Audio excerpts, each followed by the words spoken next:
नमस्कार, तनिष्का कुकिंग रेसिपीजमध्ये तुमचं स्वागत आहे। आज आपण ची रेसिपी बघणार आहोत। चटपटी अशी लागणारी मिरची आपण बनवणार आहोत। ही आपण जे आहे साधी खिचडी वगैरे किंवा जेवणामध्येही खाऊ शकतात। खायला खूप टेस्टी आणि छान लागते। तर आपण जी आहे चटपटी मिरची कशी बनवायची पाण्यामधली त्याची रेसिपी बघणार आहोत। तर सर्वात आधी मी अशा जाड मिरच्या घेतलेल्या आहेत। फ्रेश अशा जाड मिरच्या घ्यायच्या। आता या मिरच्या जे आहेत दिसतात व्हिडिओमध्ये अशा प्रकारे मिरच्या घ्यायच्या। तुम्हाला जर अख्खी मिरची ठेवायची असेल तर अख्खी मिरची ठेवायची किंवा मग जे आहे आपण आधी या मिरच्या कट करून घेणार आहोत। तर पण अख्खी मिरची ठेवताना जे आहे मधून एक चीर घालायची। मी ते जे आहे चीर घालून अशा पद्धतीने जे आहे 2 तुकडे करत आहे मिरचीचे।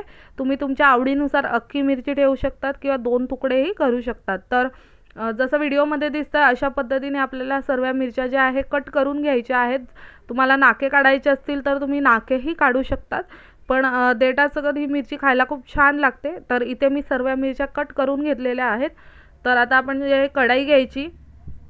कढईमध्ये 1 टेबलस्पून तेल घातलेलं आहे। तुम्ही तेल कमी जास्त घालू शकतात। ह्या ज्या मिरच्या आहेत ह्या मिरच्या लोखंडी कढई किंवा लोखंडी ताव्यावरतीच बनवायच्या। त्याच्याने जे आहे या मिरच्यांना टेस्ट खूप छान लागते। तर तेल इथे तापलेलं आहे। आपण ज्या मिरच्या कट करून घेतलेल्या आहेत त्या मिरच्या घालायच्या आणि ज्या आहे छान अशा परतून घेणार आहोत तेलामध्ये। जर तुम्हाला तेल परतायच्या नसतील तर तुम्ही आधी जे आहे डायरेक्ट कढईमध्ये भाजून घ्यायच्या तेल न घालता। पण अशी एकदा जे आहे या पद्धतीने मिरची करून बघा, खायला खूपच टेस्टी लागते। तर आपण जे आहे तेलामध्ये मिरच्या आधी परतून घेणार आहोत। जसं व्हिडिओत दिसतं अशा पद्धतीने थोड्या थोड्या वेळाने त्यांना हलवत जायचं। थोडं असं भाजल्या मिरच्या तुम्हाला दिसतं की चटके लागलेले आहेत मिरच्यांना। अशा पद्धतीने या मिरच्या भाजून घ्यायच्या। तर तुम्हाला दिसतंच आहे व्हिडिओमध्ये आपल्या मिरच्या ज्या आहेत छान अशा भाजल्या जात आहेत। अशा पद्धतीनेच भाजायच्या। ही मिरची जी आहे तुम्ही लोखंडीची कढई किंवा लोखंडीच्या ताव्यावरतीच बनवायची। खायला खूपच छान लागते। आता आपल्या ज्या मिरच्या आहेत सर्व भाजलेल्या आहेत छान।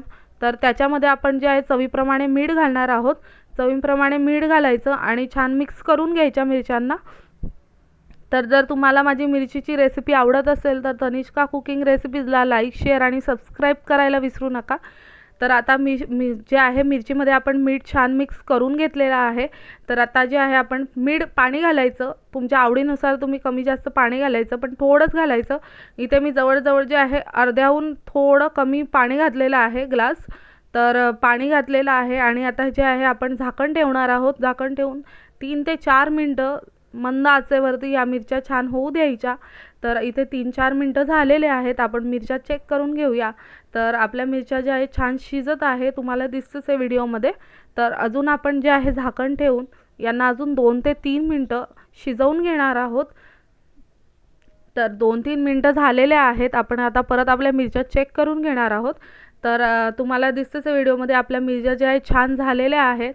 आता जे आहे गॅस मोठा करायचा आणि मोठ्या गॅसवरती 1 ते 1.5 मिनिटं होऊ द्यायच्या आणि गॅस बंद करायचा 1-1.5 मिनिटं मोठ्या गॅसवरती आपण मिरच्या केल्यावरती। तर गॅस बंद केल्यावरती तुम्हाला जर आवडत असेल तर लिंबू पिळायचं आणि आवडत नसेल तर तुम्ही अशाही खाऊ शकतात। अशाही खायला मिरच्या खूपच छान लागतात। अशा पद्धतीने मिरच्या एकदा करून बघा। गॅस बंद केल्यावरतीच लिंबू टाकायचं। गॅस चालू असताना जर लिंबू टाकलं तर कडवटपणा लागतो मिरचीला।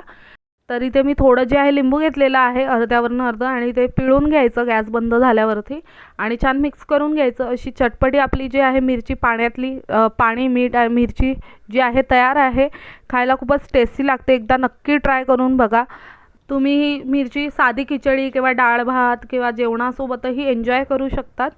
तर जर तुम्हाला माझी मिरचीची रेसिपी आवडली असेल तर तनिष्का कुकिंग रेसिपीजला लाईक, शेअर आणि सबस्क्राईब करायला विसरू नका, जेणेकरून तुम्हाला अशाच माझ्या छान छान रेसिपीज बघायला मिळतील।